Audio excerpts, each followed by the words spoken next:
Buenas tardes. Como decía, vamos a empezar esta charla dentro del plan de formación del Colegio de Médicos de Toledo sobre accesos indebidos a la historia clínica, causas y consecuencias de la misma. Es decir, accesos indebidos, como bien se dice, accesos que no se deben producir y que no están avalados por la actividad asistencial, que es lo que justifica el acceso a estos datos sensibles de los pacientes.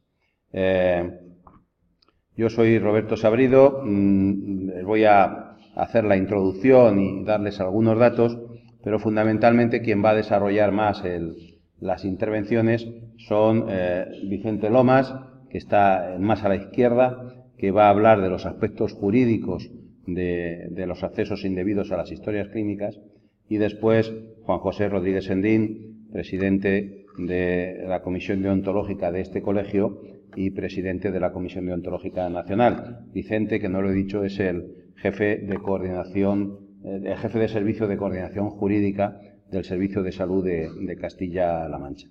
Él va a hablar, como he dicho, de los aspectos jurídicos, y Juan José Rodríguez Sendín va a hablar de los condicionantes profesionales y deontológicos de estos accesos indebidos. Yo simplemente, desde la visión, desde mi puesto actual de gerente de coordinación e inspección del Servicio de Salud de Castilla-La Mancha, les voy a trasladar algunos datos de lo que está ocurriendo actualmente desde el punto de vista de la inspección en este caso. Los accesos indebidos, la importancia que tienen después de la sentencia del año 2015, creo que fue, del Tribunal Supremo, es que pueden ser, si un juez así lo determina, y así lo determinó el Tribunal Supremo, luego lo dirán, delitos penales, es decir, delitos de cárcel y de inhabilitación. Algún caso hemos tenido ya en Castilla-La Mancha precisamente por este tema. En cualquier caso y en cualquier circunstancia, aunque no sean, al final un tribunal considere que no es delito penal, siempre serán falta administrativa, y siempre desde la Gerencia de Coordinación e Inspección tendremos que hacer un expediente disciplinario que acabará con la sanción que corresponda. Es decir, acceder a la historia clínica a la que no debes acceder por motivos asistenciales puede acarrear delitos penales y en todo caso acarreará siempre de falta administrativa. Desde el año 2010, que es cuando los últimos registros que yo he revisado en la Gerencia de Coordinación e Inspección, ha habido 20 actuaciones sobre accesos indebidos. De estas 20 actuaciones, que han acabado en expedientes disciplinarios, hay una cosa que llama mucho la atención y que debemos tener en consideración de lo que está ocurriendo en este caso. Fijaros, de las 20 actuaciones, 13, el 65%, han sido por denuncias entre propios profesionales y 7, un 35%, por denuncias de los pacientes. Es decir, a pesar de que es un delito, bueno, aparte de que es un delito y una falta administrativa, se está convirtiendo el acceso indebido, y eso debe hacer a los propios profesionales pues agudizar más el cuidado, se está convirtiendo en un arma arrojadiza entre los propios profesionales. Es un arma que utilizan los profesionales sanitarios contra profesionales sanitarios. Cuando existe un conflicto entre ellos, algunos se han aprendido ya el camino y lo que hacen es ir a ver quién ha accedido a mi historia clínica, y como haya accedido fulanito de tal, le voy a denunciar. Y eso está ocurriendo. Os decía que desde el año 2010 hemos tenido 20 actuaciones. Pero si cojo solamente el año 2019 en el que estamos, para que veáis un poco la evolución. Si cojo solamente el año 2019, en el 2019 llevamos 10 actuaciones. De 20, en este año 2019, 10. Es decir, desde el año 2012, el 50% de las actuaciones son en los meses que llevamos de este año. Es decir, que esto está cogiendo una velocidad y una dinámica impresionante. Pues bien, de esas 10 actuaciones ya hay abiertos 3 expedientes disciplinarios que están en marcha y tenemos ahora mismo 7 informaciones reservadas. Pero para que os hagáis una idea, de las informaciones reservadas que tenemos en este año 2019 en marcha, de esas 7 informaciones reservadas, que si no me equivoco, Rafa, pues acabarán todas en expediente disciplinario, porque, bueno, lo hemos hecho información reservada por un tema de prudencia, porque estamos hablando de cosas muy serias, pero casi todas acabarán en expediente disciplinario. Bueno, de esas 7 informaciones reservadas que llevamos ya solamente en este año 2019, 7 son de denuncias entre profesionales.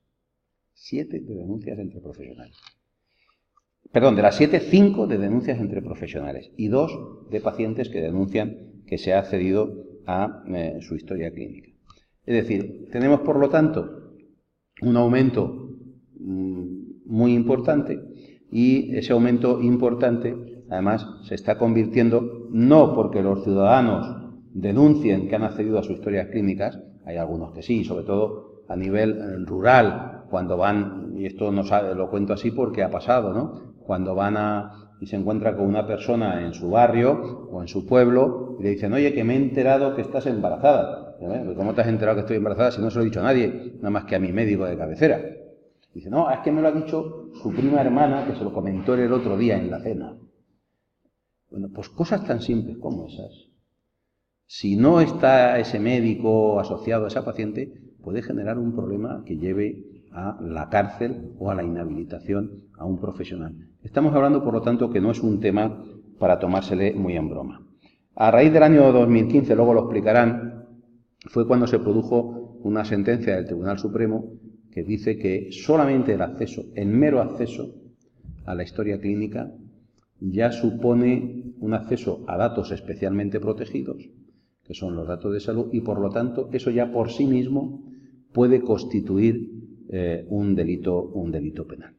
Por lo tanto, atención al tema. A raíz de eso, nosotros por lo que nos regimos y por lo que afecta a los profesionales del Servicio de Salud de Castilla-La Mancha, a raíz de ahí, el 2 de diciembre del 2015, la Secretaría General del SESCAN, aunque digamos la Secretaría General del SESCAN, quien lo hizo fue Vicente, se estableció un procedimiento para ver qué hacemos cuando...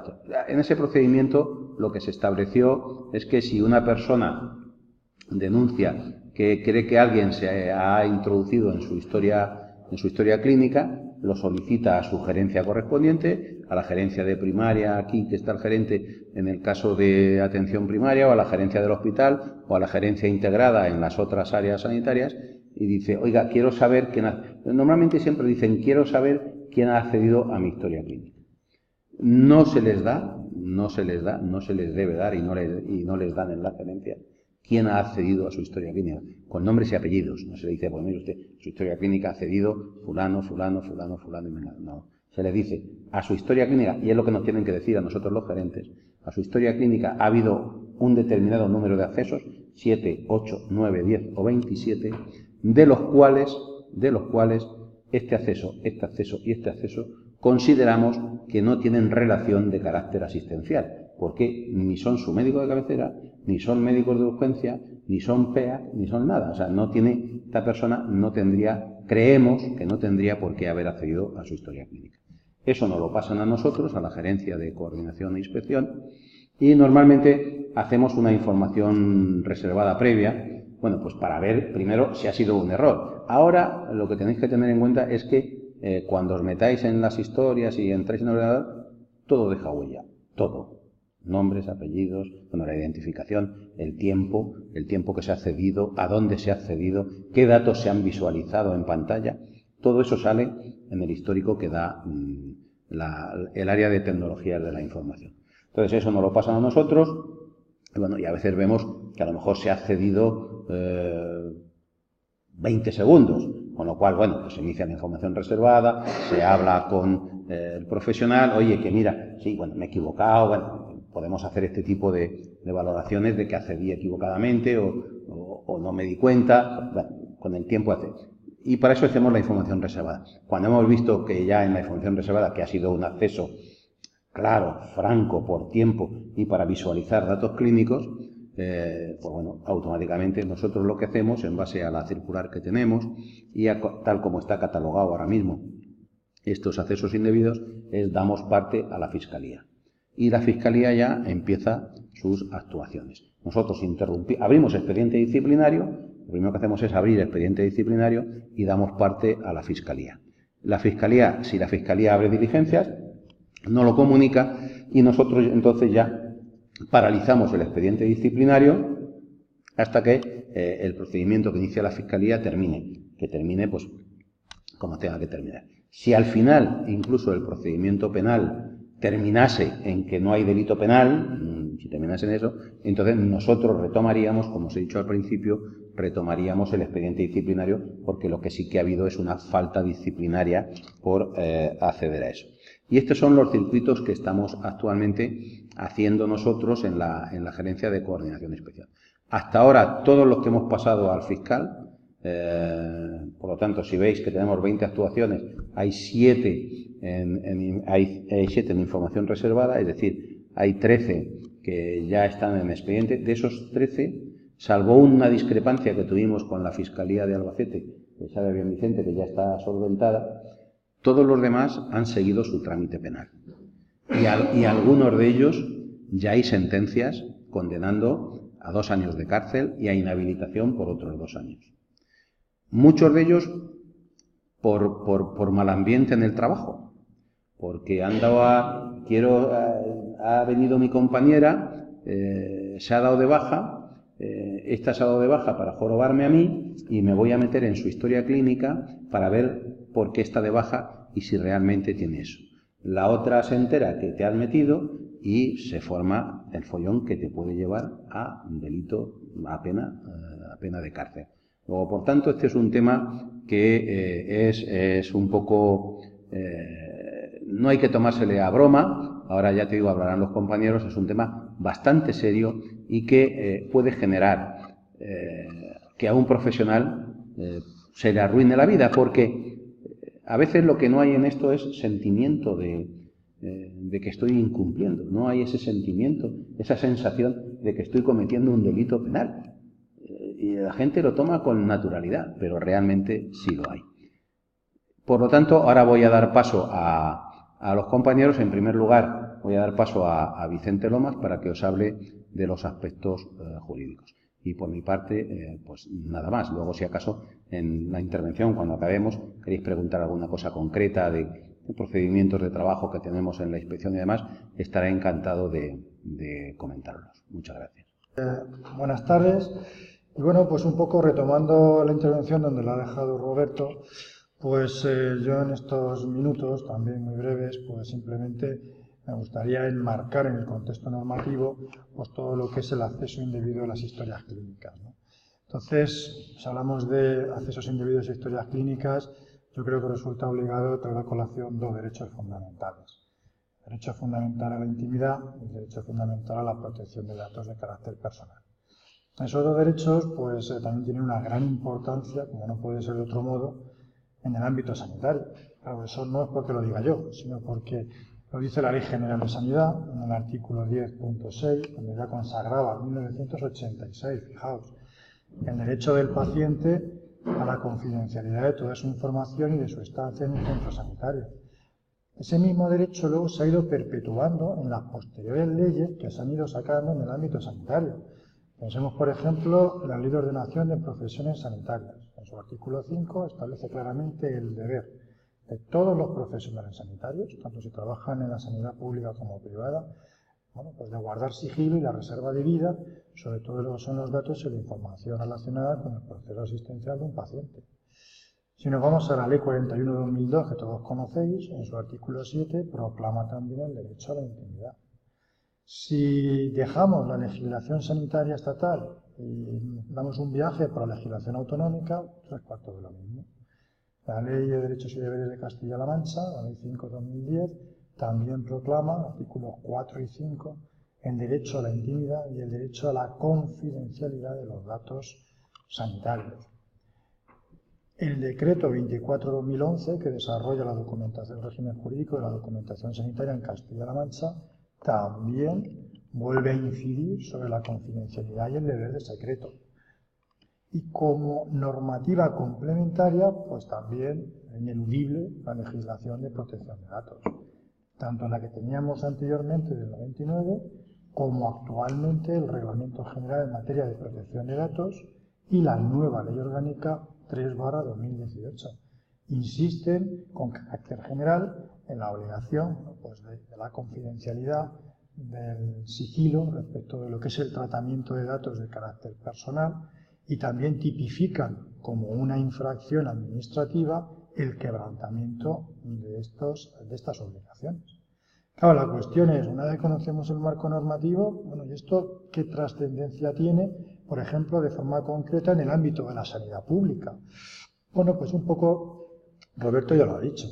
Es decir, en el ámbito de la sanidad pública, luego veremos a continuación su proyección en el ámbito penal, pues lógicamente tiene muchísima importancia, porque el Estatuto Marco, que es la norma que disciplina las relaciones laborales del personal sanitario sujeto a derecho administrativo, pues deja bien claro, en su artículo, creo que recordar que es el 19, entre los deberes, pues establece el deber del personal estatutario, sea o no sanitario, bueno, pues de respetar la intimidad y la reserva de vida a la información y a los datos del paciente.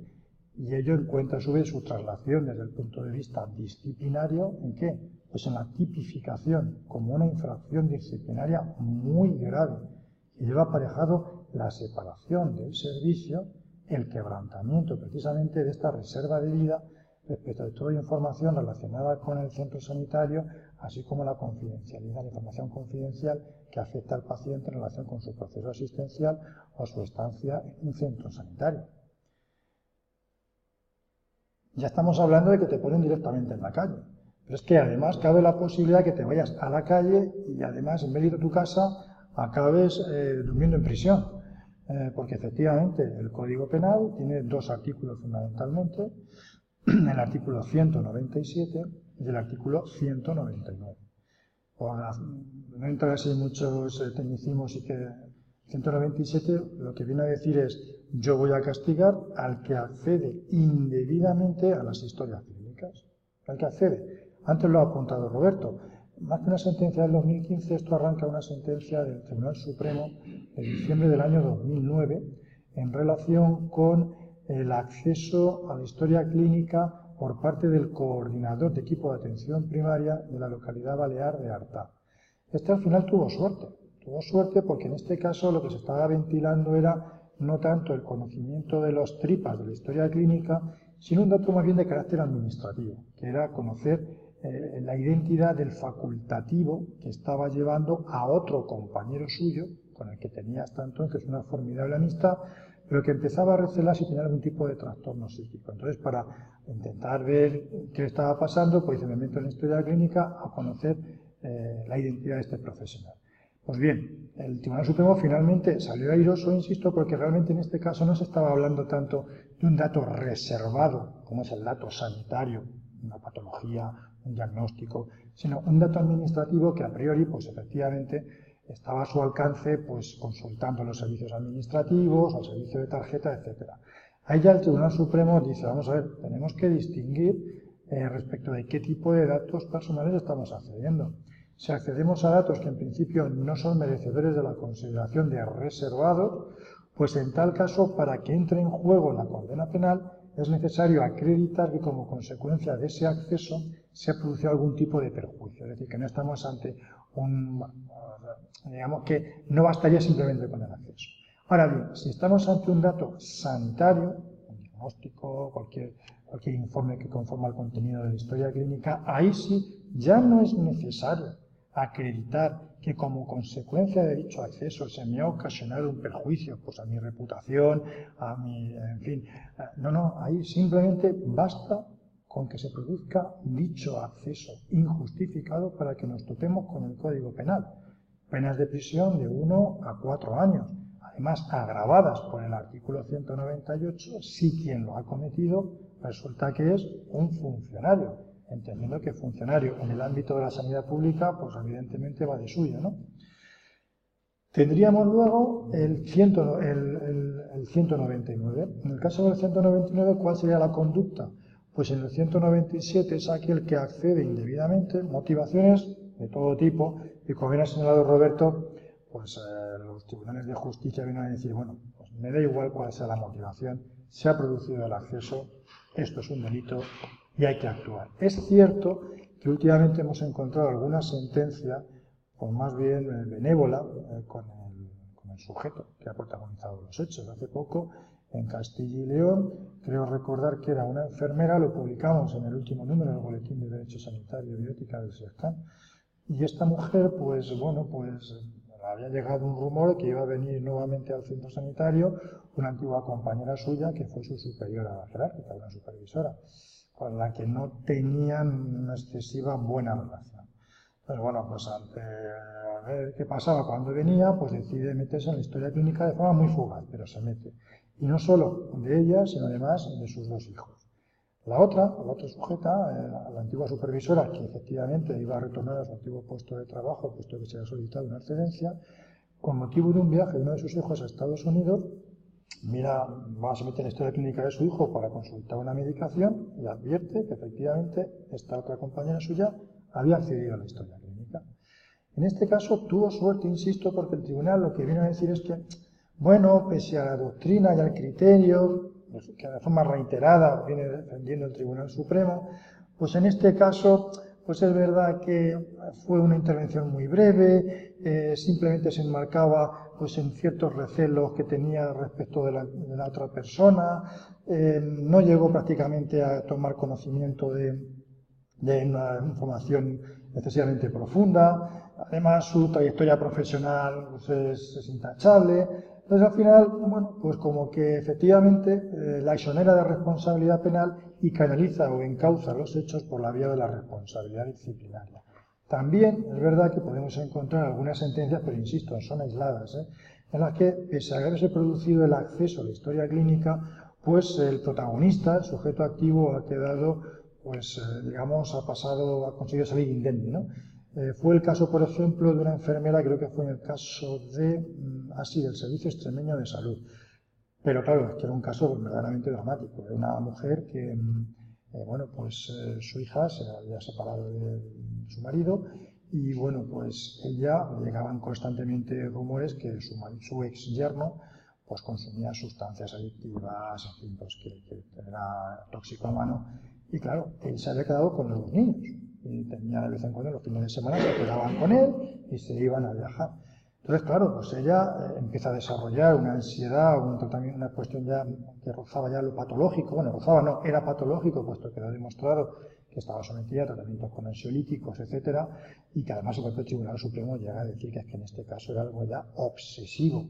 Entonces, bueno, pues directamente entiende que en este caso no era de recibo aplicar el correspondiente reproche penal, porque entendía que la mujer se encontraba en una situación ya desesperada, los accesos eran continuos a lo largo del tiempo y no tenía nada más que esa idea fija en la cabeza, con lo cual, bueno, pues ahí consiguió salir airosa. Pero, por ejemplo, también hubo un caso similar, pero en Valencia, una enfermera del Hospital de Alcira, que no tuvo tanta suerte. Si el otro caso es una sentencia del Supremo de 2015, en este otro de la enfermera de Alcira del año del 2012.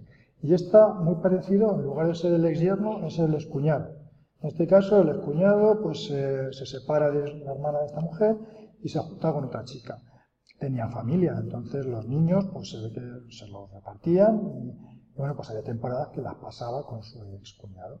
El problema es que la nueva pareja del excuñado, pues le llega el rumor, también sé que es una similitud muy parecida, pues que tenía trastornos psiquiátricos. Entonces, pues, es verdad, pues que mejor meterme yo en la historia clínica y de primera mano, antes de que me lo cuenten, lo confirmo. Y efectivamente, tenía episodios psiquiátricos, incluso varios intentos de suicidio. Y bueno, pues, en este caso ya finalmente se descubre el pastel. Ella intenta justificarlo con la preocupación por la salud de los sobrinos, porque no podía conciliar el sueño, estaba totalmente desesperada por intentar saber qué iba a pasar con sus sobrinos. Es más, es que la hermana, estoy recordándolo ahora, lo que hace cuando se lo cuenta la hermana, ¿qué hace su hermana a su vez? Lo lleva al proceso de separación que tenían en el juzgado para intentar quedarse con los hijos. Y es ahí donde ya verdaderamente salta la liebre, ¿no? En este caso, todos los argumentos que intenta aportar a la enfermera para justificar su conducta, pues no prosperan. Deja claro el Tribunal Supremo que se ha producido el acceso y en este caso, a diferencia del anterior, bueno, pues se le condenó. Creo recordar que fueron 2 años y 6 meses sin habilitación especial por ese acceso indebido a la historia clínica. Es más, intentó además la propia enfermera escudarse tras el código deontológico de enfermería. Y le dijo el Tribunal Supremo, hombre, no. O sea, el código deontológico establece la obligación de un profesional de enfermería de denunciar si hay alguien que efectivamente indebidamente está, bueno, pues vulnerando lo que son las normas sagradas de la ética, en este caso de la enfermería. Y en todo caso lo que dice es que el acceso tiene que ser por motivos asistenciales, pero no como en este caso, que era un acceso por motivos totalmente ajenos a los asistenciales y para una finalidad totalmente alejada de lo que era el ejercicio de la profesión, ¿no? Entonces, bueno, pues un poco este es el panorama a nivel legislativo y a nivel judicial. Ya un poco por entrar en la recta final de mi intervención, luego pues si se abre un debate, pues simplemente me gustaría destacar qué es lo que está sucediendo en el ámbito ya de la administración pública. Ya lo ha comentado también anteriormente Roberto. En el ámbito de la administración pública, la verdad es que en general todas las administraciones públicas pues quizás no se están haciendo los deberes, ¿no? En general. Así lo ha puesto de manifiesto la Agencia Española de Protección de Datos, no con el Servicio de Salud, al menos de momento, de Castilla-La Mancha, pero sí, por ejemplo, con el Servicio Madrileño de Salud, con el Servicio Andaluz de Salud hace bien poco y con el Servicio de Asturias.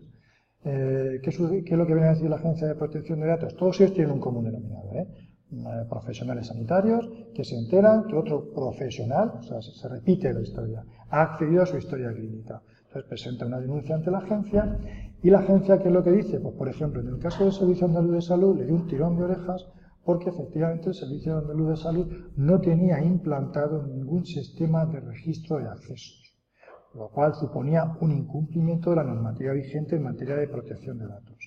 En el caso del Servicio de Salud del Principado de Asturias sí que tenían implantado el sistema de registro de accesos, pero en cambio no adoptaron las medidas oportunas para actuar en consecuencia, es decir, no elaboraban informes periódicos de auditoría para analizar qué tipos de accesos habían producido, bueno, como te marca la ley, cuándo, a qué parte de historia clínica accede, en qué momento. En Castilla-La Mancha, ¿cuál es la situación? Pues en Castilla-La Mancha un poco, insisto, es una situación que es compartida por el resto de las comunidades autónomas.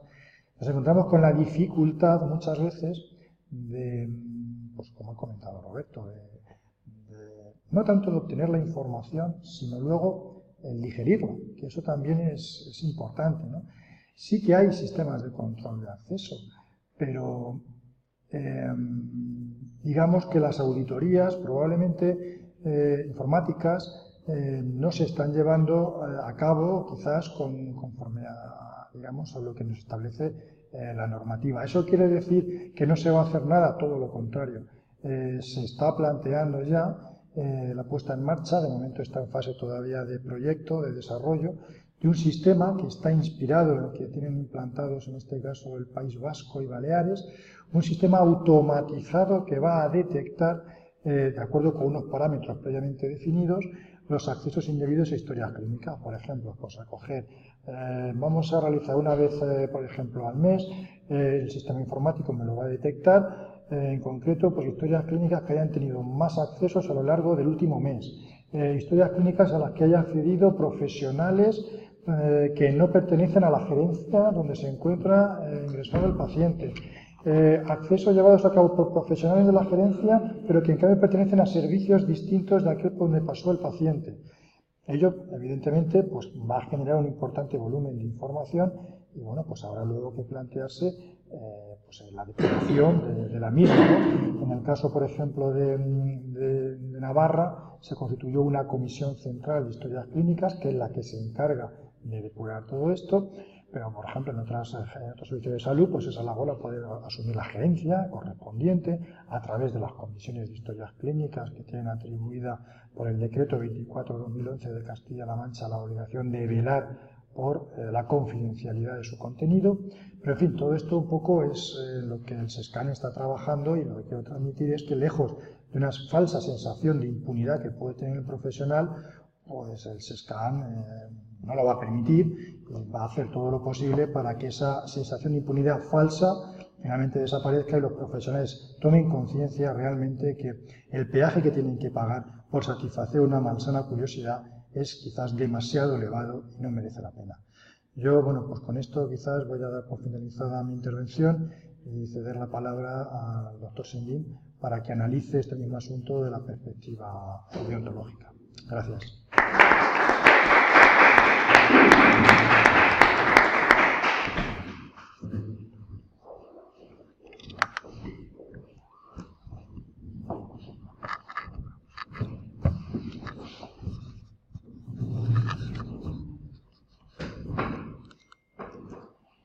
Yo sí voy a utilizar una presentación.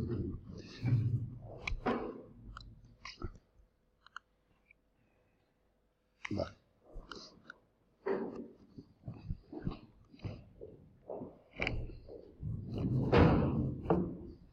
Bueno, buenas tardes a todos. Una de las razones por las cuales decidimos pedir al colegio que realizara esta sesión es por una extraordinaria preocupación que paso brevemente a describirla. Tanto Roberto como Vicente han descrito situaciones que pudieran ser perfectamente rechazables y penalizables hace 25 o 30 años. Pero, curiosamente, no se trata de eso. Se trata de que son penalizables y son rechazables actuaciones que hace 4 días se consideraban y eran absolutamente normales. Es decir, hace 4 días muchos compañeros tenían sus historias en unas fichas, en unas historias clínicas de papel, donde cualquier otro compañero llegaba y le pedía permiso porque lo había visto en consulta o porque lo iba a ver a otro paciente que era suyo y entraba y perfectamente hojeaba la historia clínica de papel. Esto es que no es que se viera mal, es que era lo habitual. Bien, lo que ha pasado es que progresivamente en las últimas 2 décadas han ido centralizando los datos clínicos de los pacientes. El megabases de datos donde está todo, absolutamente todo, pero todo de todos. Todo de todos. Y está lo más íntimo, lo más delicado, lo que nos puede condicionar la vida. Luego, no nos debe sorprender que el legislativo y el judicial intervengan no solamente a nivel nacional y autonómico, sino a nivel europeo. El año pasado, a finales, a mediados de año, ha salido una norma europea extraordinariamente dura, no solamente con los profesionales, sino especialmente con los responsables de la custodia de los datos, donde los castiga de forma extraordinaria. Luego contaré un caso al final que ya se ha producido, por ejemplo, en Portugal. Es decir, no solamente se penaliza al profesional que hace un uso indebido de acceder a la historia clínica de los pacientes, sino que se castiga de forma muy dura a las administraciones que no han guardado la confidencialidad debida y no han provisto de los mecanismos adecuados para impedir que alguien acceda a las historias clínicas, con multas que pueden llegar hasta el 100% del presupuesto de la institución en concreto. Por ejemplo, imagínense que una multa del 100% del presupuesto de un hospital. No es fácil. ¿Por qué ocurre y es tan dramático esto? Porque, insisto, la intimidad que queremos preservar es algo que no solamente condiciona al ciudadano afectado por ella, sino que condiciona a toda su descendencia en muchos casos. Y eso no es sustituible como lo es el dinero. Por eso es la extraordinaria importancia que tiene. Es decir, cuando un dato íntimo, por ejemplo, un dato genético íntimo, pueda trascender indebidamente, eso va a condicionar a los ciudadanos o a las ciudadanas definitivamente, a ellos y a su descendencia en muchos casos. Por eso es tan delicado el asunto.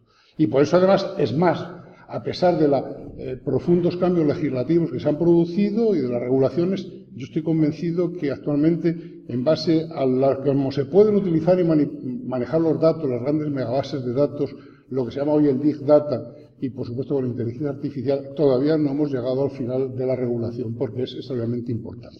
Y por eso era el tener esta sesión para hablar de esto. Por eso en el título no solamente he hablado del acceso a la historia clínica, sino de una serie de previas, ¿no? Es los retos que tenemos hoy con la sanidad digital. Todos nuestros datos están concentrados, todos los datos de los castellano-manchegos están concentrados y todos los datos de los españoles, aunque diversificados en 17 comunidades autónomas, están concentrados. Y vamos precisamente a una interoperabilidad necesaria, de forma que lo público y lo privado, antes o después, porque estamos hablando de la salud, vamos a tener que cruzar y obtener los datos, porque estamos hablando de la salud. Lo que le ocurre a un ciudadano en la privada, sea privada o lo que sea, puede ser relevante cuando lo traten en la pública. Cuando un ciudadano se va de vacaciones a cualquier sitio de España o de cualquier sitio del mundo y le ocurre algo, y hay que ver cuáles son sus voluntades anticipadas, en algún sitio habrá que entrar. Y en ese momento que entras, entras. Y eso hay que regularlo. O sea, es que esto se está complicando tanto, es realmente complejo, que por eso queríamos llamar la atención. Pero vamos a lo más simple. Esto es lo fundamental, lo que parece de película, pero vamos a lo más simple. ¿A quién no se le ha ocurrido que le llegue un paciente y le diga, mira, un paciente, mira, es que mi hijo ha ido al médico y no me quiere contar lo que le han contado? Su hijo es mayor de edad y no le quiere contar lo que le ha contado, lo que le ha dicho el médico, otro especialista. ¿Me podría usted mirar a ver qué le ha dicho? ¿Creéis que esto es muy raro? Bien, pues mirad, esto está rigurosamente prohibido desde la buena fe.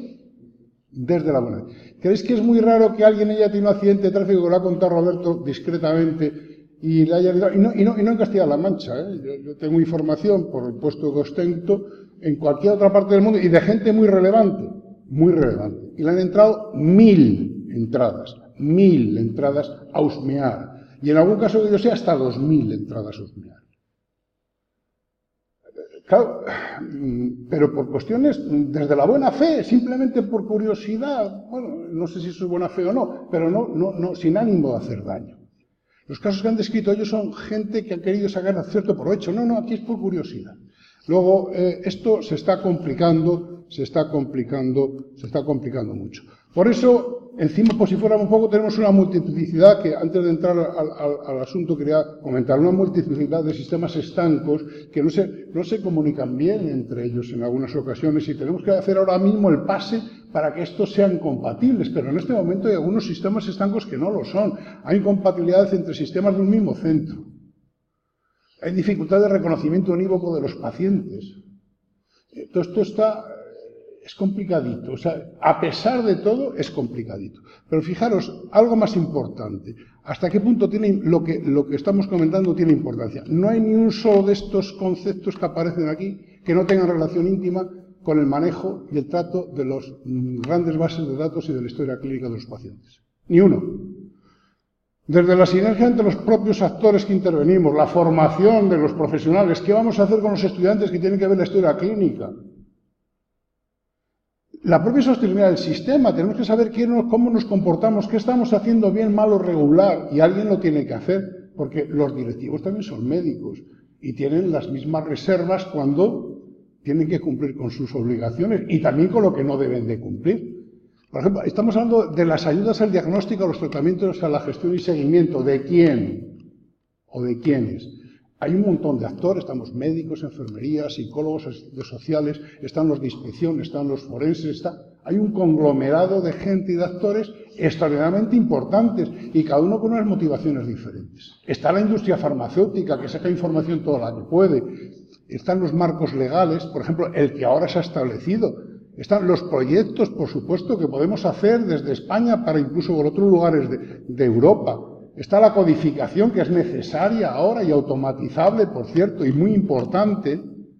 Está la validación de los actores, que tenemos que validar a cada uno de los actores. No todos los actores pueden entrar en las mismas condiciones en la historia clínica. No todos, pero a todos se les da un pase, y aquel que se equivoque en entrar, si es que se pasa de donde debe de entrar, porque no se le ha impedido, hay dos responsabilidades, la propia y la de la administración. O sea que esto se ha complicado de una manera extraordinaria. No os quiero cansar. Vamos un poquito más. Tenemos un ecosistema extremadamente distribuido, con muchísimas competencias. Cada uno no puede hacer, que esto es el problema, y sobre todo los médicos y las médicas, no podemos hacer lo que se nos ocurra. Esto se acabó. Se acabó absolutamente. Aquí no hay nadie que pueda entrar en historia clínica que no tenga algo que hacer con ese paciente. Se salvan sobre todo los clínicos, porque el clínico, evidentemente, al entrar en una historia clínica, va a ser muy difícil que haya algo en la historia clínica que se le impida entrar o que no tenga relación con lo que él quiera averiguar. Los clínicos pueden tener cualquier cosa, desde lo que come, desde lo que hizo, sus antecedentes, etcétera, etcétera, etcétera, etcétera. O sea, los clínicos posiblemente lo tengan bastante más sencillo. Cada uno puede hacer, pero no puede hacer nada sobre alguien con el que no tenga relación asistencial, con el que no haga nada. Por otro lado, el modelo de salud que debe de ser proporcionado administrado desde la administración sanitaria, que es lo que está ocurriendo, y yo digo que está ocurriendo gracias a Dios, aunque algunos se han quejado, pero yo creo que es gracias a Dios, porque al fin y al cabo, lo haga mejor o lo haga peor, la que mejor hace esta regulación es lógicamente la administración sanitaria. Se deben establecer sus prestaciones y contenidos, los estándares abiertos y las reglas de coordinación correspondientes de los agentes intervinientes. Es decir, la calidad, la seguridad y la confianza se establecen cuando a cada uno de los agentes que pueden entrar en el mundo de la historia clínica tiene perfectamente claro hasta dónde puede llegar y hasta dónde puede entrar. Con dos tipos de responsabilidades, porque los profesionales, tanto enfermería como médicos, tengamos una penetración mayor en la historia clínica, no podremos ir más allá de aquello que efectivamente sobre lo cual tenemos competencia. Pero por otro lado, aquel otro que no sea precisamente un sanitario y pueda entrar por otro tipo de razones, cuidado hasta donde llega. Pero por otro lado, la propia administración tiene que tener perfectamente limitado las barreras previstas para cada uno de ellos. O sea que esto requiere, como digo, una cierta complejidad que a medida que se vayan corrigiendo las cosas irá mejorando. Por otro lado, yo también creo que las prestaciones públicas de servicios de salud no deben encontrarse incomunicadas con las restantes modalidades de atención sanitaria. Es decir, aunque seamos grandes defensores del sistema público, cuando hablamos de salud, no podemos poner cotos a la mejor salud posible o las mejores prestaciones para los ciudadanos. Si un ciudadano está siendo atendido, y esto es muy frecuente, fuera del ámbito asistencial ordinario y necesita esa información, a ver cómo nos las arreglamos para que desde cualquier sitio, si lo necesita, se pueda acceder a la historia clínica de ese paciente, sea pública o al revés, o la pública que entre la privada. No vale decir que son ámbitos distintos, que ya lo sabemos, porque si lo importante es preservar en las mejores condiciones la salud, no hay otra. Y vuelvo otra vez a remitirme a lo mismo. Las voluntades anticipadas, que por cierto están como están, hechas unos zorros, digo el registro, son muy poquitas las que están hechas. Si mañana tiene un desarrollo mayor y estamos viajando no solamente por España, sino por Europa, y tenemos la mala suerte de que nos ocurra algo, ¿qué vamos a hacer? Imaginaros en el caso de las donaciones, ¿qué vamos a hacer en el caso de las voluntades expresas en situación final de esas vidas? Si no podemos entrar a la información clínica que previamente ha establecido y que está recogida para ese paciente donde él procedía. ¿Se entiende esto o no se entiende? Esta es la pregunta. O sea, luego este modelo de gobernanza de la e-salud, que así se llama, necesariamente tiene que coordinarse entre lo público y lo privado y lo medio pensionista. Esto es un poco lo que quería decir. Bien, vamos a ello. Cuando se utiliza de forma inadecuada la historia clínica, se pone en riesgo lo más íntimo de las personas. Esto lo ha quedado claro y no vamos a insistir más. Pero, por ejemplo, es un instrumento de extraordinario valor. Y así lo ve la legislación. Es decir, el único fin que tiene el poder utilizar lo más íntimo, que es lo que va en la historia clínica, el único fin es poder asistir bien a la gente. No hay más. No hay más. Porque incluso para la administración sanitaria también ese es el único fin. Hacer lo mejor, lo más adecuado en base epidemiológica y poblacional. Para todos el único fin de manejar lo más íntimo de la gente es ese. Y por eso es un bien jurídico con nivel especial de protección. Con un nivel especial de protección que para algunos, visto desde la proximidad y desde la buena fe puede parecerles excesivo. Les aseguro que si uno se pone en cierta distancia y analiza todas las consecuencias posibles, nos parecerá siempre poco lo que se haga de cara a la protección de este bien especial. Por eso el Reglamento Europeo de Protección de Datos ha ido más allá todavía y ha endurecido muchísimo para todos los actores las garantías precisas. Para nosotros también el Código de Ontología Médica, ahora lo vemos brevemente, es un bien preferente de protección especial y no de ahora, sino desde hace muchísimo tiempo, que por aparte de las responsabilidades administrativas o penales, tienen responsabilidades deontológicas graves. Suspensión de colegiación con lo que conlleva. Suspensión de colegiación, que esa sí que va a depender de las consecuencias y de las agravantes que pueda tener las acciones que se producen en consecuencia por una entrada indebida. Compete como consecuencia a los obligados a proteger la confidencialidad de los datos clínicos, en este caso a los propios colegios, imaginaros, a las administraciones, cada una de la parte que les toca ser muy proactivos para preservar este buen fin. Debemos diferenciar las violaciones de la intimidad, que es cuando el médico, la enfermera o cualquier profesional entra donde no debe, de lo que es la pérdida por falta de protección de la confidencialidad. Es decir, si las historias clínicas y las bases de datos no están suficientemente protegidas, tenemos un déficit claro de confidencialidad. Independientemente de que alguien haga un abuso, no está justificado nunca, no lo va a estar nunca. O sea, es decir, porque alguien entre donde no debe, como consecuencia de eso pueden darse dos faltas. Una de aquel que lo hace y otra de aquel que no ha puesto las barreras suficientes, suponiendo que no las haya puesto.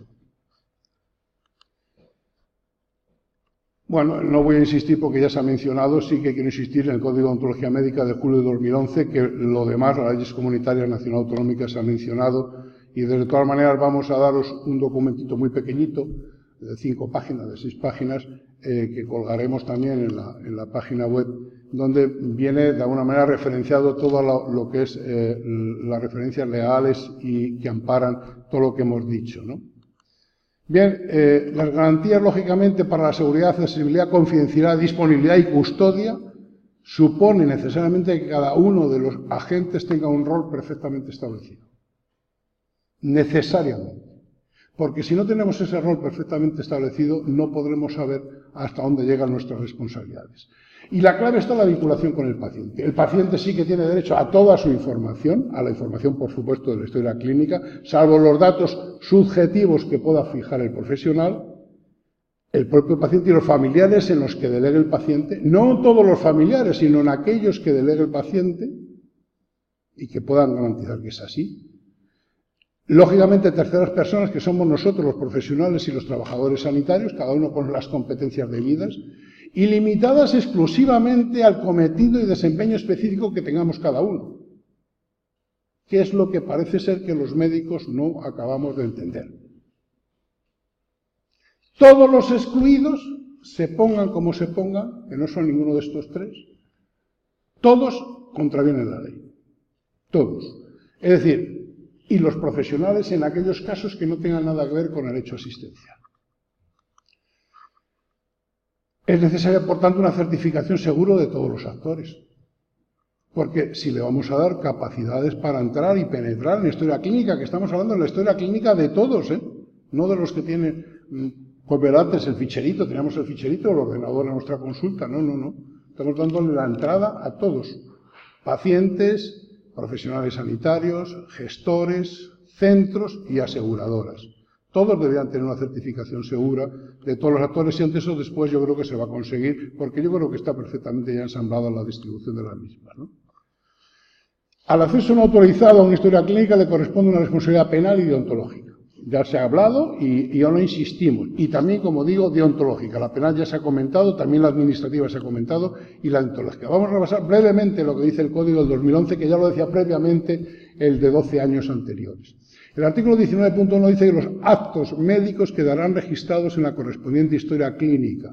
Por si acaso alguien dice, pues bueno, pues no registro y así, esto es... No. El médico tiene el deber y el derecho de redactar las dos cosas. Tiene el deber de hacerlo y el derecho que supone tiempo para poderlo hacer también, dicho sea de paso. La historia clínica incorporará la información que se considere relevante para el conocimiento de la salud del paciente, con el fin de facilitar la asistencia sanitaria. Es un término amplio, pero todo aquello que determine la salud del paciente, pueda determinarla y que pueda facilitar la asistencia sanitaria, estamos obligados a recogerlo. Concretamente dice: el médico tiene el deber de facilitar al paciente que lo pida, ojo, la información contenida en su historia clínica y en las pruebas diagnósticas realizadas, salvo aquellas puntualizaciones subjetivas, que esas sí que no tienen por qué realizarlas, ni siquiera ni deberían de costar tampoco, por supuesto. Este derecho quedaría limitado si se presupone un daño a terceras personas también, ¿no?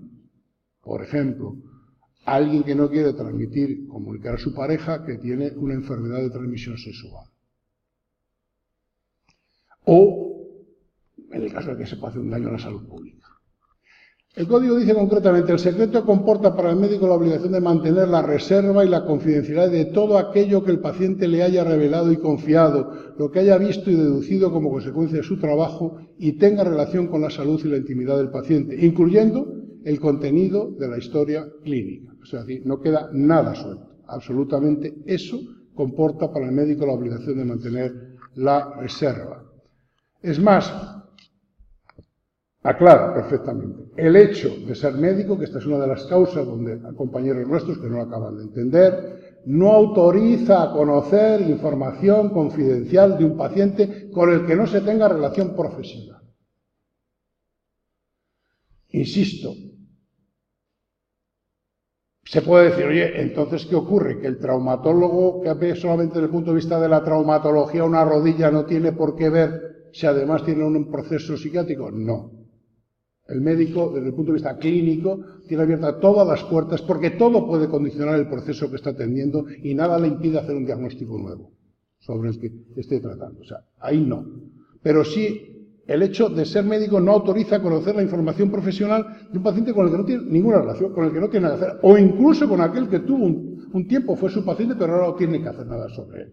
Esto, cuando hay casos límites que no se queda muy claro, pues es preferible que no lo tenga que determinar un juez. El Código también, en el capítulo 5, el 27.4, dice: en las instituciones sanitarias informatizadas, los médicos directivos, que también ahora están todos obligados a estar colegiados, no como antes, velarán por una clara separación entre la documentación clínica y la administrativa, que también es muy importante este precepto. Bien, de la obligación de los responsables de la custodia de la historia clínica, que consiste sobre todo en preservar el derecho al honor, la intimidad personal y familiar y preservar su contenido, es decir, es de donde pueden producirse, si esto no se respeta, la violación de la intimidad, que es sobre todo si existe una falta de protección a la confidencialidad, que lo he mencionado antes. Y de ahí se deriva esto: el director médico de un centro o servicio sanitario, dice el artículo 28.1, velará por el establecimiento de los controles necesarios para que no se vulnere la intimidad y la confidencialidad de los pacientes ni la documentación referida a ellos. ¿Qué quiere decir que velará? Velará estar preocupado, hacer lo que está en su mano. Lo que no puede hacer es milagros. Pero lo que está en su mano sí. Y ya vamos terminando.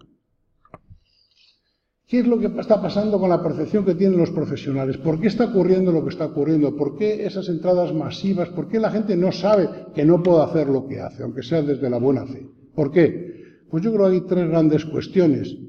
Primera cuestión, lo ha comentado muy bien Roberto, creo que ha sido: el paciente tiene derecho a solicitar quién ha accedido a su historia clínica, o si alguien ha accedido indebidamente a su historia clínica. En Castilla-La Mancha no se le da la relación, pero hay comunidades autónomas que tienen derecho a pedir esa relación, por cierto. Hay comunidades autónomas donde el paciente tiene derecho a decir quién ha entrado en mi historia clínica. En Castilla-La Mancha solamente tiene derecho a saber si alguien ha entrado indebidamente y a que se le diga si alguien ha entrado indebidamente.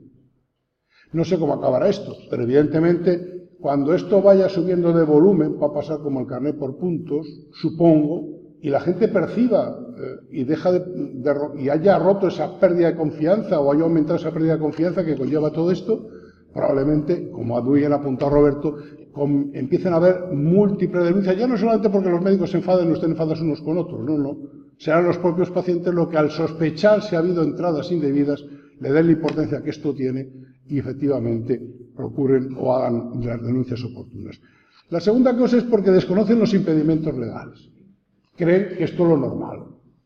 Y esto es lo que nos preocupaba, por eso queremos estar en esta sesión, simplemente para apuntar que no se puede entrar en aquella historia clínica, sea de tu primo, de tu pariente, del pariente de la vecina, de un amigo, no se puede entrar, aunque sea de las de la mejor buena fe. No se le puede hacer el favor a un familiar porque está preocupada porque el niño de 28 años que todavía lo tiene en casa no sabe muy bien qué es lo que le ha pasado con una infección que sabe, que no sabe muy bien lo que es, que no se puede, que no se puede. Y esto la gente lo tiene que saber. Y yo tengo la sensación de que todos no lo sabemos. La relación de amistad o persona conocida. Pero hombre, si es mi amigo, pero ¿cómo? Si además yo voy a guardar el secreto. No. Si es que no es con que guardes el secreto. No, si es que da igual. No puedes entrar. Se acabó.